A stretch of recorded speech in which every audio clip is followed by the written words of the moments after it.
자, 효능감을 늘 정말 충만하게 채워주는 이 정청래 법사위원장, 지금 최근에 계속해 논란이 되고 있어 왔던 이 국무위원들의 무단 불출석 문제, 이걸 해결하기 위한 방안으로 정당한 사유 없이 국회 본회의와 상임위에 출석하지 않은 그 국무위원들에 대해서 3년 이하 징역 또는 1,000만 원 이하의 벌금에 처하는 처벌 조항을 넣어서 이 국회법 일부 개정안을 발의할 예정이다, 준비 중이다, 이런 소식이 전해지지 않았습니까? 이 법안이 통과되게 되면 이거 단순히 징역 또는 벌금형 문제만이 있는 것은 아니죠. 그러니까 해당 국무위원들, 국가공무원법에 따라서 당연 퇴직은 물론이고요, 5년간 피선거권까지 박탈되는 만큼 이 국무위원들의 어떤 이 출석을 강제할 수 있는 장치가 되는 겁니다. 뭐 더 이상 이들이 회피 꼼수를 부릴 수 없게 되는 거죠. 자, 윤석열 정부 하에서의 반복되는 그 국회 불출석 문제, 이거 민주주의의 근간을 흔드는 아주 심각한 문제지 않습니까? 국민의 대의 기관인 국회의 요구를 무시하는 행위, 이를 이 정권은 마치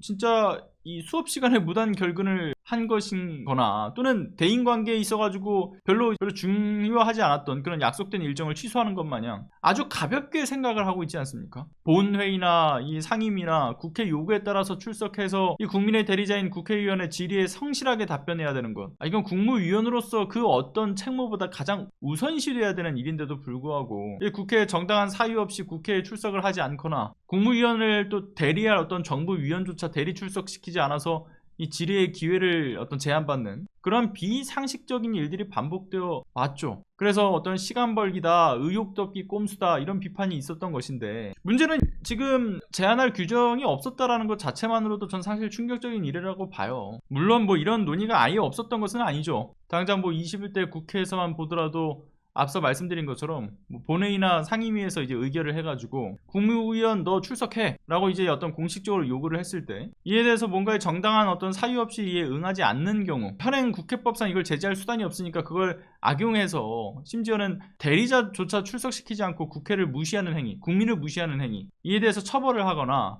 또는 상급기관의 소명 요구를 통해서 출석 요구에 따른 실효성을 높이자, 이런 내용으로 21대 국회에서도 역시나 국회법 일부 개정 법률안이 발의가 된 바가 있었어요. 다만 문제는 뭐였냐면, 정당하고 불가피한 이유, 그런 게 있는데도 불구하고 이에 대한 어떤 승인을, 이를테면 본회의나 또는 상임위 차원에서 승인을 내려주지 못할 경우에 이게 어떤 정쟁적 상황으로 이어질 수 있다. 근데 이 정쟁적 상황으로 이어질 수 있는 부분을 형사처벌로서 제재를 한다는 것, 이거 온당치가 않다, 이런 얘기도 있었습니다. 근데 이 문제 푸는 거 간단하죠. 불가피하게 출석을 하지 못할 사유, 이를테면 천재지변이라든가 재난사고에 대한 수습 상황, 그러니까 불가피하게 출석하지 못할 예시, 그리고 대리 출석할 수밖에 없는 그 명확한 예시와 그 범위를 설정하면 될 일이죠. 사회 일반에서도 납득 가능한 수준으로. 이게 어려운 일도 아니고 형사처벌 규정으로서 제정하지 못할 이유도 없다. 그래서 이번 기회에 국무위원들의 국회 출석 의무화, 그리고 이제 행정부의 책임성 강화는 전 꼭 필요한 일이라고 봅니다. 이 정청래 법사위원장의 핵심을 잘 지적해서 이 이슈를 통해서 국회와 민주주의 발전에 잘 기여를 해주고 있다고 보고 있고,